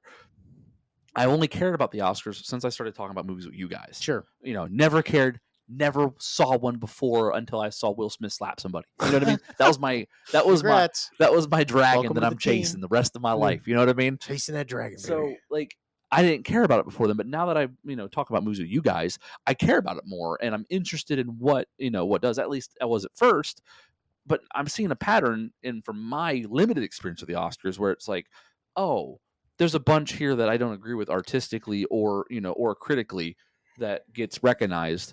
I must fall into a different category of who this is for, right? Which is okay, but like what makes an Oscar movie to you? The Academy tells me it's the best of the best, but we're about to see a very interesting experiment with Emilia Perez. Yeah. So which is gonna show a lot of things, that are going to be conflicting if this goes one of two ways. So let's go into me. I want to finish my question though, Roger. Go ahead. If Oscar night, they say when they're standing up, they're saying Best Picture goes to Emilia Perez. The three of us are going to look at each other, but not in the way of Green Book. It's going to be the other direction. And again, I'm willing to say that because I've seen Emilia Perez, and that movie is not worthy of recognition on most of these categories. Maybe on some, I'll grant you, but just not. But then I'll have clear answer on what qualifies as an Oscar-worthy movie, at least to some degree. You know what I mean? It'll answer questions. These years are not clear answers. These years are not that. I would tell you, and we'll go right to Emilia Perez after this. I would say confidently 4 or 5 years ago, I probably could have answered that question. Okay. And now I can't. Okay. And it's not because like the movies are necessarily better or worse, but they are definitely different than they were before. Okay. I mean, and like a lot of that started like last year with Poor Things, and like I'm not going to harp on that again, but like that's a movie that it just isn't for someone like myself. And like, look, I understand why there are people that would like it, and that's cool and that's great. It's just again not for me. That doesn't mean I think it's terrible or anything, but so like Poor Things is the reason why I think Demi Moore is going to has a really good chance of getting the best like leading actress this year, is because of Poor Things last year, because it seemed like to me I can't see the artistic value in Poor Things, and where its qualities are. And I felt very much the same way when I watched The Substance, right? Okay. But, like what Demi Moore, goes through from an actress perspective is similar to what Emma Stone went through in Poor Things, in my opinion. So, Sure. like, I think that that's going to be something that drives that, not, like, that, like, rewarding you an Oscar is not the right way to put it, because that's not what it is. It's recognition for, for what Sure. someone's done. But, like, I feel like that's almost like a checklist kind of thing that's considered, and it's like it's weighted more heavily than other things, because Poor Things didn't make sense to me, neither did, but like Emma Stone getting her best actress. It's like, oh, okay, I see why she did in that Yeah. sense, and I feel like Demi Moore's going to get that for the same reason. Okay. Well, Fair I'm enough. also happy that I'm also happy. I'll just say it like this: I'm happy what's nominated, and they'd have to change some rules to go about what they want to do. So there's only one Yeah. winner. There's only can be one winner per category. There's none like. Part of me thinks, well, because this year was so, we're going to do 2 or 3 per. I don't put it past them, surely, but Last question, sure. and then we'll move into the movie. What if that happens? I would have thought 2 years ago, no way. But like now that Emilia Perez has been nominated and a couple other things, I'm like, well, it could. It definitely could. Yeah. What would Because yeah. I would I just want the best of the best to be recognized. That's what I want. With removing anything from all the political upheaval, everything, removing that from the sphere, I just want the stuff that, like, the performances that were best, the editing that's the best, like that should be given the award. It's called best. There it's in the name. Best picture is best picture. It's in the name of the award. It's not like it's like, well, the most okay-ish, the best-ish picture. The Back to top the two. ish. Yeah, like we're not. Yeah. We don't. What's the point of an award if it doesn't mean anything? That's What I guess my question. Is it back to the fact that the MTV movie awards are probably more accurate than Well, the That's fucking Oscars? crazy. It's like, look, actually, I didn't yeah. see one nomination for Deadpool and Wolverine. Just fucking say it. And that That's movie fucking true. rules. Yeah, that movie So did so much. Okay, so let's go into Emilia Perez. Sorry, well, Chris, your final thought. Roger, what about you? Yeah. What happens when they split a category between two winners? That's going to happen. That's going Well, to like, happen. look, if and when that ever happens, like, I think everything loses credibility immediately. Because, like, you can't tie. Because, like, Super Bowl's happening right now. You can't tie. Hmm. You can't not have a winner. Yeah, it goes until it's That's over, it. right? Like, look, you decision need must to be do made. something else to make sure somebody doesn't fucking tie. Fix it. Like, this shit is broken. Like, that's it. Like, All right. there's a one. There's not two ones. One. Well, again, it's like That's it. I also, on that same thing, it's like I hate that and in my mind they do this, is like, well, we've already given that, we need to acknowledge them in this category. It's like, we've known the science behind it for 10, 20 years now. How they do that is like, I mean, Martin Scorsese won the Oscar that year because, like, it didn't matter That if was an Citizen accumulation Oscar, yes. it didn't matter if Citizen Kane came out that year. It didn't matter. Scorsese was getting it. Scorsese was walking away with the Oscar. That's what I hate. And I have now, next year at this time, I have in my possession an email about a movie that's not come out yet that might have some nominations already. That's I crazy. have in my possession, and it goes along with. I'm just saying, this time next year, if I'm right, I'm right. It's So- bold of Grayson to possibly end his career right here on the podcast. Oh, no you know, one or knows set it what up. I'm talking about. I have an email in my possession. That's all I'm That saying. email. What's that? Leak it. Send No. me that email. Okay, Leak so it to let's me. go into All right. Emilia Yeah, Perez. Emilia Perez. Yeah, let's talk about the movie. So the complete opposite of Love Hurts. We have a 72 tomato meter and a 17 popcorn meter. That means the people thought nothing of this. Hold on. I want to just clarify. Is that the lowest popcorn meter we've ever seen? It's pretty one low. One of the largest disparities. Now, like, look, I will say this, as much as I said a bunch of stuff about the Rotten Tomatoes for years and years and years. Okay, you can rate a movie however you want. I don't care. But if you didn't watch the movie and you rate this movie bad, just because it has something that you don't like in it, that's not okay. That goes both ways. That goes both ways, though. you should not like. That's the problem that I have with the Rotten Tomatoes thing, and that's also why one of the reasons why I never really care what the tomato meter says is like there is no reason to or no way to verify that these people actually watch the entire movie, and that's fine. But like you don't, that's an unfair thing, which is also why I don't really care what the critics say about that anymore. Yeah. I The was gonna say the number you can one say about thing, about any of these yeah, outlets. the only thing that I care about at this point is the Metacritic. Which I mean, is, I'm glad you bring they that can be up. doing the same thing though. You know what I mean? Well, sure, but But you I the mean, Metacritic's a solid 70. It see, is right okay, at 70. but like, well, that is generally good.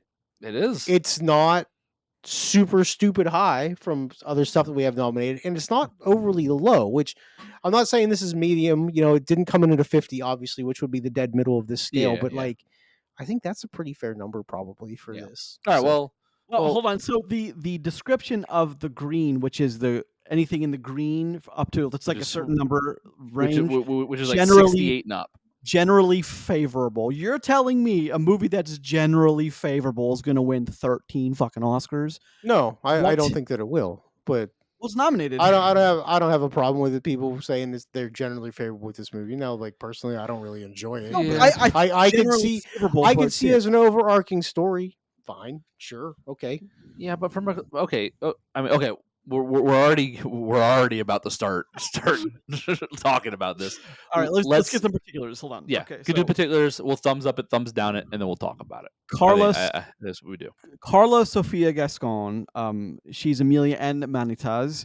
Zoe Saldana, Selena Gomez, who has had in the last couple of weeks a really bad look on social media. So there's that. Adriana Paz, Edgar Ramirez. It's a shame he's got such a small role in this film because I think Edgar Ramirez is quite good. And Mark Ivaner as Dr. Wasserman. I mean, there are 4 people in this movie, right? Yeah, Basically, pretty much. So essentially. okay. So this is a If you French count the director. kids. There's a French director who wrote it as well, of Jacques Audiard, and that's part of the like discussion around this film now is like this film takes place in Mexico, but it's shot in. Now In France, here's where I'm gonna right? push here's where I'm gonna push back a little bit. The same way I'm gonna push back about certain topics that have come up in the past, and just give me a second. Is like I don't care. That's what yes. Okay, so it's shot outside of France on some of it on a sound stage, but like nowhere near Mexico, nowhere near authenticity. But it's, Mm-hmm. I mean, it looks like it. That's what like set design is for. That's what building sets is for. So Yeah. I don't much care for that kind of because that's a moot point if you ask me. Number two is it's the same thing with you know, well, as only a trans actor can play that trans character. Well, no, an actor is an actor. I think you forget what an actor does. Like they Haven't you ever seen become Tropic Thunder? yeah. It's I was gonna say Dallas Buyers Club, but okay, no no. we can go there too. And Chris, you and I have talked about this in recent Dallas Buyers Club. I want to be kind of a discussion anchor for Emilia Perez. That's fine. Well, that's a Because great movie. So yeah. Well, it's an excellent movie, but it's an excellent movie Dallas because because one of the characters wasn't the reason it was made. One of the characters wasn't the full story. It was part of a much bigger story. Yeah. So like that's just what I want to. Is I have so much to say. So let's get started with Emilia Perez. So first impressions when we saw the screen with the flag and the bloody hand coming down and said Emilia Perez. What was your thought, Roger and Chris? Please tell me. When the movie was over, when the credits were rolling. I was completely indifferent. Like, it's whatever, man. I was. This is a movie I didn't connect with at all. So like, what once the movie, so because I didn't connect with it, I was able to stay completely objective. And when it ended, I just thought, so that's it, because it got 13 nominations, and I watched this thing, and like, well, I didn't watch this thing knowing it got 13 nominations, ready for it to blow me away. Sure. I was ready to see why. Well, You know what I mean? you say didn't expect it to blow you away, but didn't you expect more from it? That's Yes. the thing. Because I did. I was ready to see why. Yeah. Right. So real quick before going any further, I'm gonna count us down. You know, just thumbs up or thumbs down in the camera. So 3, 2, 1. All right. We got two up, 2 down, 1 up. See, like, here's the thing, though. This is one of the ones that I hate to do. Like, I'm kind of like, I'm not all the way down, but I'm not like middle. So it'd be like, No, for like that's what I mean, right? Like, yeah. from a movie making perspective, Yeah. from a movie watcher's No, perspective, it's and from what we do every week, I don't know how any of you can watch this movie and say that's a decent film because it's got so many problems riddled within it that like, and every now and then a good movie shows its face. A good movie, tries to surface above what's holding it down, But but then it gets but never then gets does that. pulled. It gets pulled right back down Yeah. in the mire almost immediately Yes. every time. Yeah. So I can't see how I could give this movie a passing grade, a thumbs up, or an approval, anything, because I'm struggling to identify that the entire way, and I get these teasing moments of, oh, well, that was a good line, or oh, that was a really good scene, but then like the next scene or the scene before that, I remember how something looked completely ridiculous, or something made zero sense, or that character is completely clashing against what I'm told that they're supposed to be. So it's just all this stuff. So, but Grayson, you like the movie. We're either indifferent or negative on it. So like, what do you like about Emilia Perez that you could sell somebody on it? There are some really beautiful sequences in this film, and I can't, of all the negative I have, I can't take it away from that stuff. There are some really wonderfully choreographed and scripted sequences in this film. I don't think the writing is ever terrible. I just don't think it's anything special. I don't. Here's the thing: is the to me the movie is, if I were, so Roger asked me this before we started recording, what would you give Amelia Perez? My When I the first two times I watched it, I have this weird little formula I do in my head and on paper, and like it's kind of a way to arrive at a number. So like I'm trying to get the science down behind it, so it's not just me just pulling a number out. It's the first time I was going to give it a 6. And then I watched it two more times with like I didn't have a phone in my hand. I literally just I was glued to the screen. I was really kind of coming at it from a filmmaker's point of perspective. And then I could talk myself up to a 6.5 and then a 7, but never above a 7. That's the thing, is never above generally favorable by Metacritic. So I can't, again, I'm baffled as to why. Now, on the counter of that is like, every second I spent with Dune 2, I was completely blown away by everything that was happening on screen at all times. The writing was everything about Dune 2 is incredible. This is why I can't understand why this movie is nominated and Dune 2 isn't. I cannot for the life of me get it. I'm going to keep going back to that because I don't need another example. That is, Well, you just have remember, Dune 2 is, Denis Villeneuve is not. Dune 2 is nominated for Best Picture? Yes. It's one of the 9 or 11 Okay. choices. Yeah. Okay, Denis fair. Villeneuve is not nominated for It's Best a Director. dozen other categories Dune didn't get into that But Amelia but Perez either did. way, like we've already talked about a lot of other things that like Dune wasn't a part of, right? So, and No, it's but like, Roger, as Roger always says, if the best director isn't for if this for the movie, then it can't win best film. So Well, I mean, Dune's like, already look, out of my you'll really mind. know about Emilia Perez if it's going to win anything if it wins Best Foreign Film. Because if it doesn't win Best Yeah. Foreign Film, Yeah. it cannot win well, Best Picture. it's almost like it's almost like it's going to, because it has to at this point. You know what I mean? I would love to Because see that trend broken, though. yeah, but so okay, again, it leads us back to a different conversation of why it's not going to win, and if Sure. that's and what's influenced that at this point. Even without all the other stuff that's happening around this film now, I just don't think this movie deserves the nominations that it has. No. And like, and No, it's sure. compared to The Field, I can name there are multiple movies I've seen this year that I think are better made movies. I don't care if I enjoyed it or not. I've seen movies.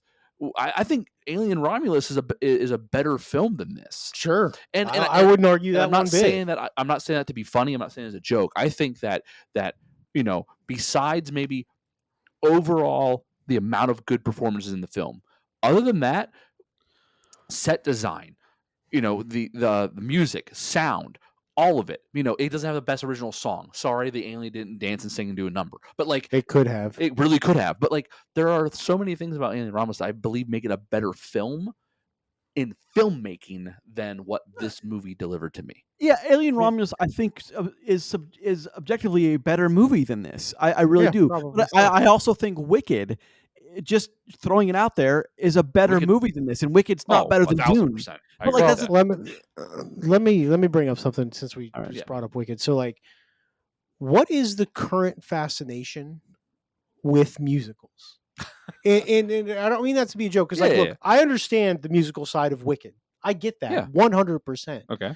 But like, very recently, we have seen movies come out, i.e., Emilia Perez, Mhm. i.e., Joker, Mhm. that for no reason at all have large scale musical numbers in them, right? Mean Girls too. I just watched that the other day too. Mean Yeah, Yeah, Girls. Mean Mean Girls. Girls as well. That's a good call out. But the thing with Emilia Perez, right, is this movie has multiple musical sequences, and then for some reason they just stop. Okay, True. right? Like you get about a little less than an hour left. There is not a single musical number, Are you which is really? weird, but it is true. Okay, I didn't even think about that. why are the musical pieces in this movie? Right now, look, I'm not anti musical, and I'm not trying to be anti musical, but in a story like this, why? Well, What adds the relevancy to the story I to I this? would I would add I can answer that in one way, and I think it's because I want to. I'm going to say Is it the content. I'm, fellatio thing?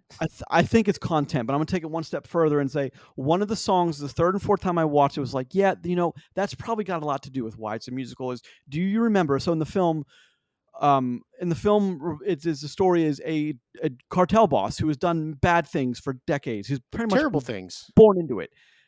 He contacts Zoe Saldana, who basically we see is kind of, even though she's smarter than the man that is representing her team in the court, she's doing all the work and he's taking all the credit. She's by far Sure, and of away the course. star. He's recognized by Manitas. He finds her and he hires her to help him with not only this transition, but to help his family disappear, make sure it's no one really has a clue. Fine, well, whatever.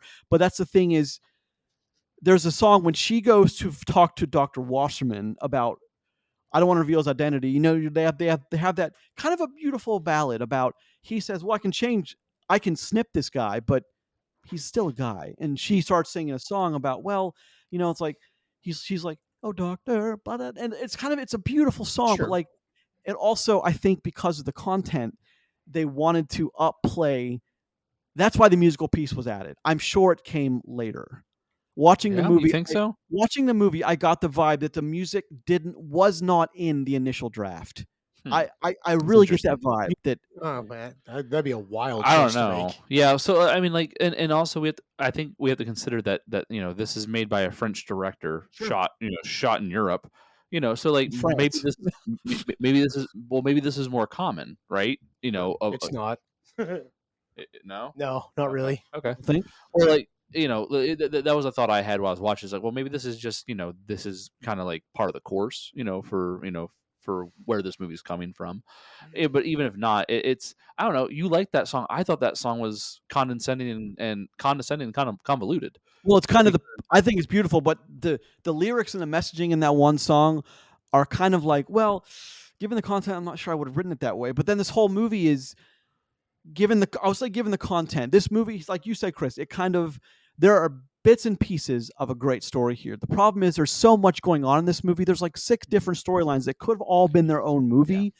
And Hmm. in a movie that involves a cartel boss transitioning to get away from that life, to get his family away from that life, one of the things I really would have thought that like the production team, like, we cannot mess up with this one aspect, is make it have one dedicated story that makes sense instead of meandering into, well, what is the movie? You get where I'm going with that? Yeah. What Well, is it? it's one of those things where like it's also an interesting choice to make Selena Gomez's character the villain in the Sure. end, right? You know what I mean? It's like, Well, Villain-ish. one of them, yeah, yeah, I mean, ish, Ish. well, ish. I mean, does some really shitty things that literally are the antithesis of our character's existence. You know what I mean? So Sure. it's I think villain is a fair choice. And it's just like I don't know if this movie's story needed that. So again, like we have Well, this we like the story they want to tell should be enough, but I feel like there's a lot of other things in this movie that are crammed in because it's like, oh well, it's not a movie without this, well, or it's not going to be interesting without this. It's like, isn't what you want to make a movie about interesting to begin with. And it's very interesting that we talk about the musical numbers being brought in later on, if that's the case too, because that's a crazy thing to do I to agree. your film Well, in the 11th hour kind of deal. You know what I mean? Let me pose a question here. Yeah. And this is something that I thought about during the movie, and I kind of forgot about it. It just popped into my head. Yeah. Whose story are we following? That's a good question. That's a good question. So Because, like, look, I know who the titular character of it this is. feels like it's Zoe Saldana's character, right? Sure. Yeah, Like it look. feels like Oh, that's, you could make the point for it multiple people. feels like that's the character that we're supposed to be rooting for the whole time. Well, And it feels like we're getting her story more complete than we are than we are Gascon's character story. It really does Yeah. feel like that. So I see that argument, Chris. I really do. Well, so the one thing is, like, I've watched a lot of movies, a lot of superhero movies. This is the example I'm going to make, right? Like, when I watched Iron Man, I knew the story was about Iron Man. What? Okay. Crazy. When I watch Emilia Perez, Perez. the story is only partially about Emilia Perez, Yeah. right? Yeah. Like, Yeah, you're you could convince me that this story is about 3 different people, Yeah. at least. What's At least. what strikes me as odd is, for what this movie is about, we talked about Dallas Buyers Club for a moment, right? Sure. I wanna- Excellent film. I want to make a comparison to that real quick, just to kind of anchor like my thought process. Like we go through what what's the actor's name again? I can't remember his name. Jared Leto. Jared Leto. What his character is going through with, Just assume that's who you're talking about. yeah, it was. Pretty big. Like we're going through like the events of that character with the character as the movie's going along, right? For this movie, it's weird that we get introduced to what is supposed to be the leading role at like right before like they're transitioned, and not beforehand, because isn't the interesting story what their life is like before and then what it becomes after, you know what I mean, and like and how they struggle with that side of things. It's it's almost like the movie's telling me that you only have a glimpse of who this person was. It only matters who they are now, right? And it's like it seems a little heavy. That I have with this movie. It seems a little heavy-handed in a way. Heavy-handed, yes, but the words that kept coming into my mind is self-serving. Because, like, okay, I understand atonement. All right. Okay, yeah. I've done shitty things in my life that I feel that at some point I needed to atone for. Girl, same. Not nearly on the girl, same. not nearly on the aspect or anywhere near the veracity of Emilia Perez. Yeah. But like, I never ran a cartel. I never ordered people to get killed. And I definitely later on, when I have gotten completely away from all of that, be like, you know what, we should start digging up the bodies. What the fuck for? Like, and I don't mean that as a joke. Like, Yeah. I'm serious. Okay. At some point, you had gotten away with it, right? Like, you had pulled this off. You got away from, you got your family out. You got a little bit of money squirreled away. You went away to Switzerland or wherever. Was Switzerland? No, he went to Tel Aviv for the surgery, right? I think so. He went somewhere else than the wife and kids. Yeah, the kids were in Switzerland. So yeah, and he went away, got his surgery.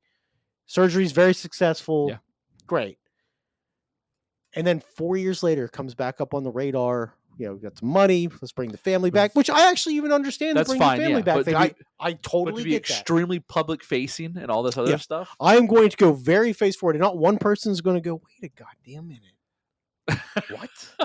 Look at that bone structure. Like, you are rolling the dice on a cosmic level. So the high level, like the thinking above everything and looking down at the movie and trying to put my best like movie visionary hat on for a moment, tells me that it's because the character has undergone such a powerful transformation that that they feel like they they're no longer that person, and now they are this person, and they are now righting all of the wrongs of what used to be. You know what I mean? I get that, but like I agree with you.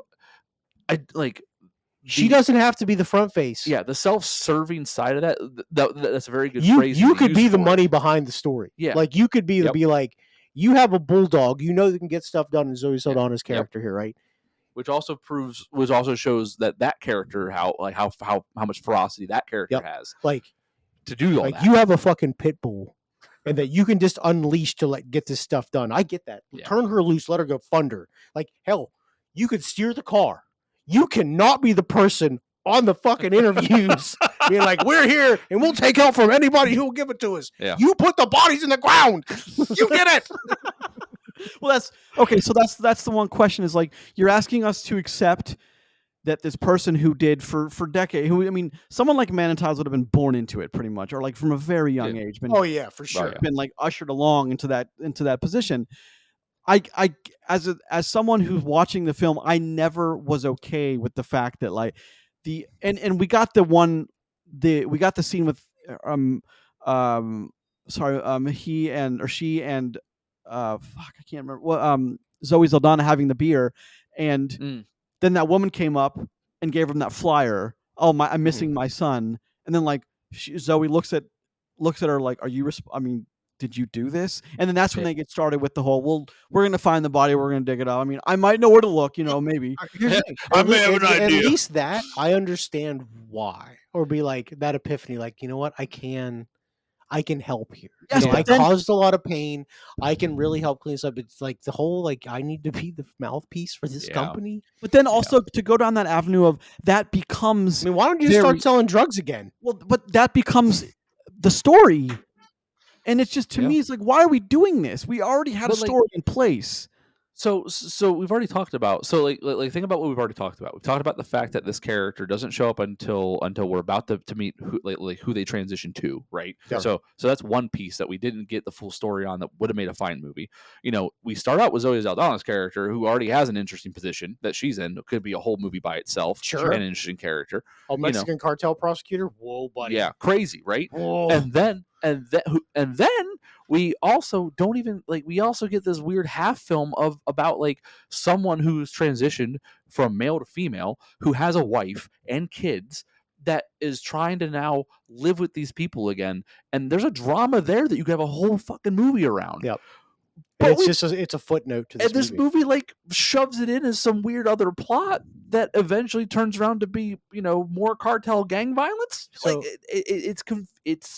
it's so we would bash a movie that had 9 different strings being Of pulled. course. You know what I mean? Like this movie doesn't get the exception of that for me. No. And I don't see how this movie is being held at such high esteem, regardless of anything else happening in it, because this movie is a mess. Well, So, I mean, hold on, Greg. I'm sorry. I don't want to cut you off here. I want to say one thing. It's Sure. going to be a little bit controversial, and normally I don't try to ever do this, but like after the transition, like I don't think the transition matters much after that until the very, very end of the movie. To the very end, like, near the end, yeah. like literally in the final sequence of this movie. So it's like I look at it as like I get it because it adds complexity to the story, but like it's really a footnote in its own piece of the puzzle, right? When it really shouldn't have been. Yeah. When, this movie could have served a specific story and a specific audience in a very powerful way. Instead, it dilutes the whole experience on top of all the other issues that are coming up with this film, right? But like just from the movie's own realm, it soft serves multiple different audiences and subjects instead of just being a good movie in like a realm or two. You know what I mean? A movie can pull that off. This movie does not do that. Grayson, you were gonna lead with something. I was gonna say that's I think kind of where we're gonna differ is like I think you do need some of the story depth and complexity. I don't think you need all of it. I think they went way overboard with that. And again, part of the musical aspect. And I want to reference Joker for 1 minute. Joker was a movie built from the ground up to be a musical, and that for right or wrong, they made that choice. Whatever, but Be okay with that. Yeah, Gotta be okay with it. This is the thing is like, so I had this conversation today with someone. Definitely musical. I had this conversation today with someone in the production office when they were talking about Joker, and I said, you know what? I kind of heard your conversation. I was not okay with it because of this, and they said, well, why weren't you okay with it? As someone who wanted a sequel to the original, which I did, why were you not okay with it? Because I wanted more of the 2019 film. I did not expect a musical. Yeah. And I didn't think it served the film well. I think the musical aspects in Emilia Perez serve it better than the musical aspect in Joker served Joker. Okay, If that makes sense. sure, that's fair. That's fair, but I don't think it serves the movie itself well. Well, And here's what I mean. Like, you've watched it a few more times than we have, Grayson, so maybe this is an unfair question to ask you, but, like, at least Roger, and I challenge anyone else that saw this one time, how many songs do you remember? How many lyrics do you remember? Are you sitting there when it's quiet and, like, something from and a song from this movie pops in your head because how catchy it was? Like, what is the point of the musical numbers? Because I don't think I forgot it was a musical until you just brought it back up. I mean, honestly, because, like, they're so they're unimpacting. They well, don't affect the film. They're just a part of it. the And I only don't feel like it was like a driving factor in it. the only They one I just kind of remember happen. is the one I referenced, and only because Yeah. it's a prettier song than the others. It's more of a ballad, and it's part of it's in English. I don't remember Yeah, the other yeah. ones because I mean, you said lyrics. Okay. I don't. I mean, I was Fair. reading them, but again, it's audioly. I'm not getting any of it. Because American is the only language I Well, speak. can I ask a question about that when it comes to language? Yeah. Yeah. Why do we just pivot freely in between multiple languages in the movie? I think they should have done it all in French. I have And just a None really of been, it's in and really been French. bold about it. I have a cheeky answer because they wanted it to be up for Best Picture, not just Best Foreign Language Film. That's my personal answer. But like Is it- Roma was up for Best Picture, wasn't it? Roma Yeah, won it Best was. Picture. It won was. Best Picture. So Yeah. like it's possible. I don't. I'm not aware of what the criteria is to go from The th- foreign language to Best Picture. So The thing is, when it transitioned to English, like it was so jarring to me. I wasn't ready for it. Well, no, I thought I must have turned off the subtitles and I switched it to like dub. Yeah. Like I didn't realize what happened because I was messing with the subtitles, trying to make them a little bit Mhm. bigger on my Yeah. screen, and I'm like, did I turn them off? It's like, no, they're actually speaking English. Yep. Because like that was the other thing too. It was jarring. It was Zoe Saldana, who is somebody I know speaks English. Mhm. To see her in the first half hour of this movie only speak Spanish, which is fine. Which is fine. But then suddenly isn't doing that anymore while still being in Mexico. Yeah. It's like look, I get why she's speaking English in London. Yeah, I understand sense. that. So Which, like, us randomly all being in London is weird too, but it's fine. Can I ask can meet up. I ask another question that like Yeah. Sure. I reserve for like superhero films is it's Ooh, the it's whole gonna be good. it's the whole Mary Jane and Spider-Man thing in the 2002 the first one with Tobey Maguire. Hanging Is- upside down. How Kiss does me she on my not- mouth. How does she not like? How does Lois Lane not see? All the man does is take his glasses off. He doesn't morph into something else. How? The first time you looked at, I imagine someone like Zoe Saldana and the wife would have absolutely known from the get go. I don't know who though. he There's was. there's a lot of facial work. The wife I don't buy, but everybody else. So like we as the audience know what we're looking at, so it's Sure. a little different for us, And they do a very good job of dressing her up to be a rugged looking dude, right? Like before the surgery happens. Sure. Like they do a good job of that production wise, but like besides the wife, no one's looking for it, so you don't really see it unless it's pointed out to you. That kind of deal, I think. But the wife, the hugs, all that stuff, I think she would absolutely. The fact that she never brings it up is crazy. The fact that it's brought up to her is wild to me. The fact that the kid says he smells like a dad, Yeah. or that she smells like the dad, and when the wife never says anything about that. I thought for sure the kid was gonna say something. But it's one of those things where it's like you're again. It's almost like the movie is telling me that the person that exists now is the only person that exists, and who was before never did. But at the same time, you want to base a section of your movie around that whole fact, Mhm. and it's like there's inconsistencies there, and it's not my lived experience, what have you, Sure. with this situation. But it's not most people's but lived like experiences, though. familiarity and the uncanny valley all kind of speak to this in a way where, like, again, the wife giving hugging what was once her husband, and that feeling of that person that that they were, all that brings familiarity. Looking at someone's face, like, that kind of thing, there are features there that don't leave, Sure, as sure. evident by what we Exactly. saw in the movie that they showed us themselves. So it's like it's another thing that it's like, well, I'm supposed to believe that nobody knows who this person is except for Zoe Saldana after she made it acutely aware that's who that like, hey, it's me, by the way, kind of deal. So it's No, no, I don't no, know. no, no. That's what I had to watch the scene a couple of times because The London the scene, London The scene restaurant. yeah, when the two people switch seats so they can sit together and yeah, talk, so hmm Zoe can talk to her is she's talking about and she says Simon handles all of my London business, and then the camera we see a cutaway of Simon and he does this weird little like yeah I do handle that, and then Zoe's like oh she does that or Simon does that for, and then she's like it's you isn't it? I don't know what in that exchange would like tip that off. would like because like if you're gonna do that, which they didn't have to do it, but if you're doing it, then something in the dialogue has to tell us that that's when she realized who Like that that was. feels like that's a one extra drink conversation. Yeah, Like, hey, well, you like know what? I Like thought you I seem familiar. Like let's go talk, and you're like a couple drinks later, you're like, holy shit, it's you, isn't it? I You thought know, I missed some conversational cue, Grayson, you like that didn't. that moment you're talking about. I thought like maybe like he said something, then he said something to her earlier that was like then to confirm that she says that right there. I was like, did I miss something?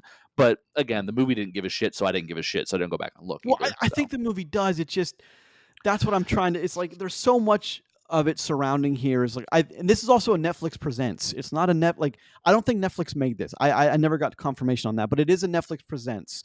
So again, I don't know what goes on behind the curtain to be like we want to buy that, we want to buy that, and it's going to be up for awards. So like, I yeah, don't know where in the recipe those things happen. And I'd love to know that, but again, ask me next year at this time. But it's uh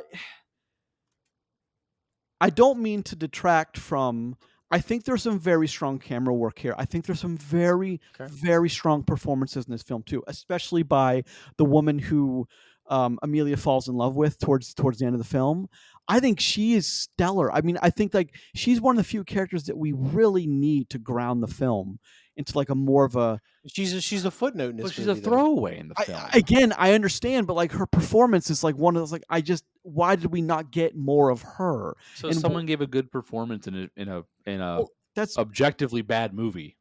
well, that's again, that's might not be illustrating my point, but she like that should have been a bigger part of the story because of Yeah. Amelia's different now, and now she's. I mean, like I never. So, question: is it ever been like? Did the movie ever confirmed if the wife cheated on him before the transition? I mean, she basically says yes. She says that like she infers that there was a time that it happened, and then they knew they couldn't get away with it, like long term. Yeah. So Well, so it there's ended. also she also said 4 or 5 years ago, but we also don't we also leave Amelia for 4 like, there's 4 years between the transition and then Amelia showing up No. in London.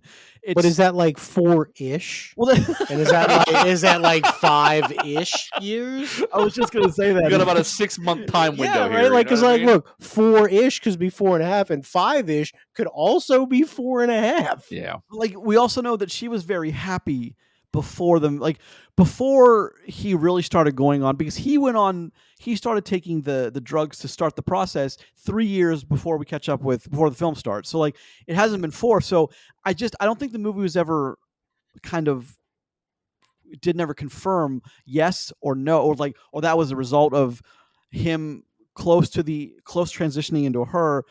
He didn't really show any interest in his wife anymore, so she found someone who did. Like I think that matters in my perception of the Selena Gomez characters. Otherwise, she's pretty despicable.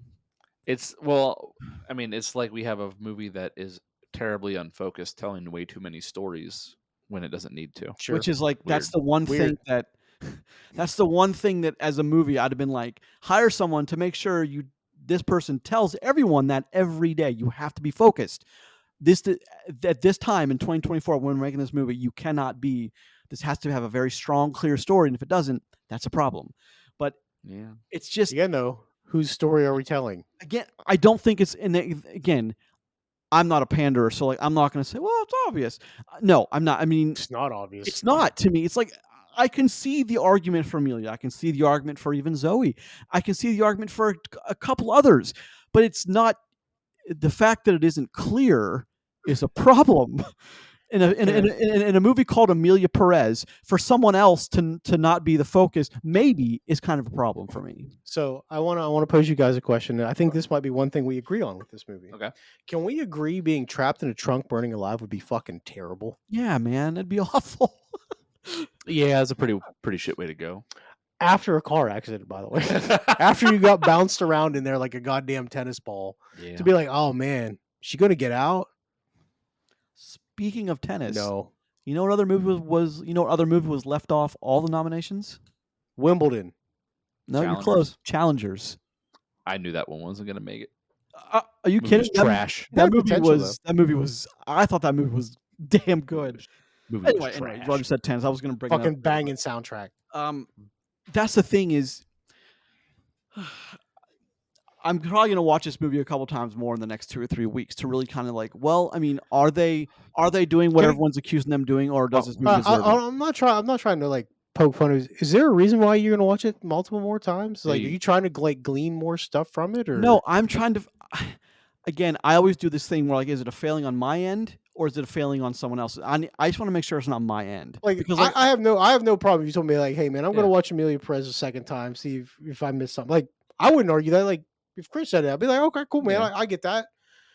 Like, you're talking about watching for like the 6th and 7th time. the fifth and Like, sixth time. yeah, but by the end of the 6th movie, by the end of the 3rd or 4th, if you can't see it, I would never be like, you know what, 2 more times, so I'm gonna get it. So this is interesting. Maybe I won't It's interesting, Grayson, because Oh, it's your time. Do whatever you want. well, like we talked about at the top of this, well, before the conversation about this movie specifically, our trust in the Academy.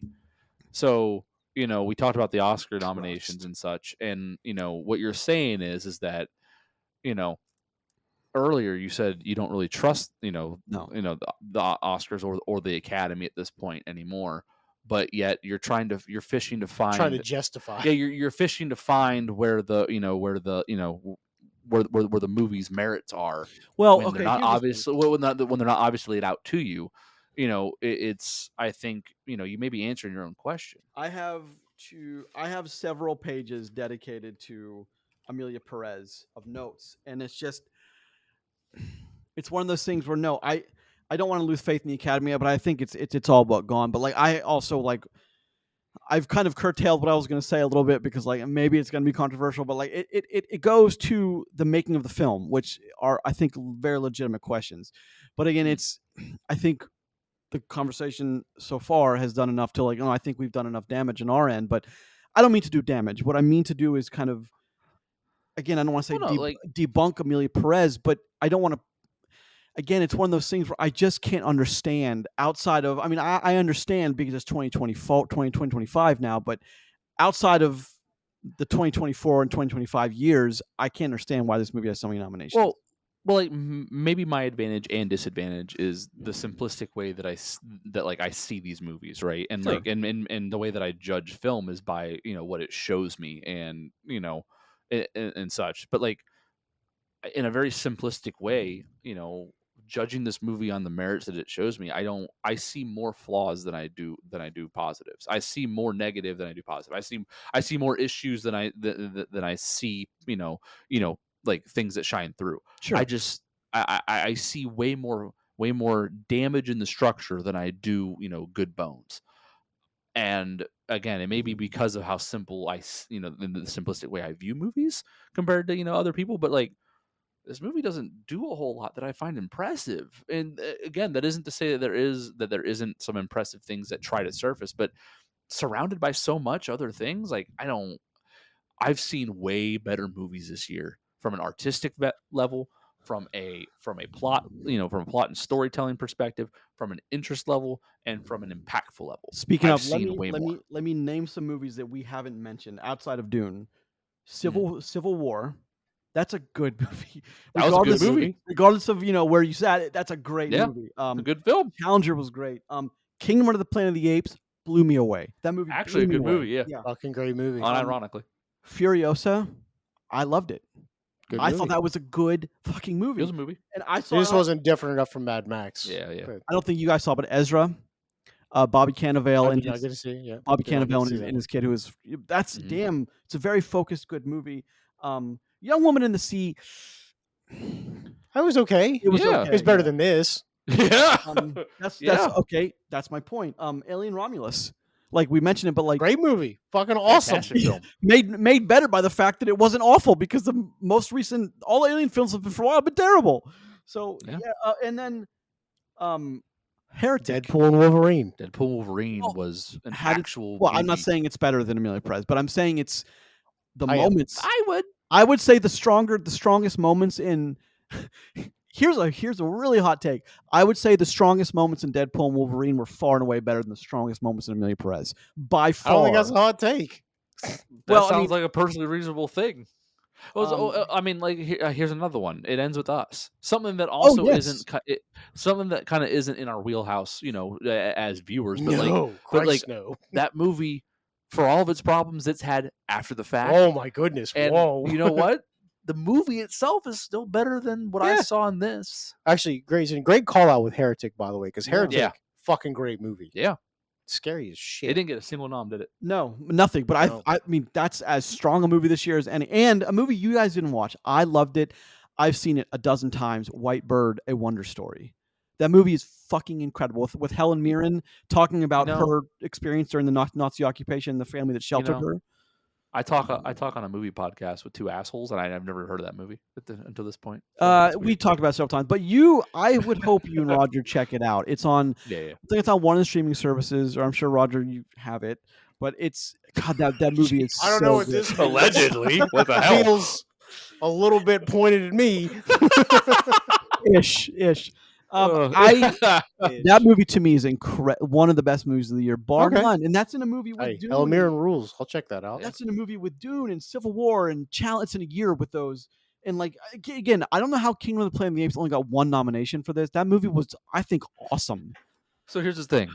In an Oscar era where we're no longer inundated with 2 to 3 different big Marvel blockbusters and that aren't even considered, and then other movies surrounding some weird artistic choice values, like this is what we're looking at, what we just went over before we talked about Emilia Perez, in like what the nominations are, and I've never been more confused on what makes an Oscar worthy movie, because we're watching a few of these, and like recently, like you just brought up Heretic and some other stuff, there's some really good fucking movies that aren't even anywhere near this list, and it's baffling, and I'm just ready to see how this shakes down. Well, we so all know can why. We really all get know some why. info. We know why Challengers didn't get nominated. We know why Heretic didn't get nominated. We know why.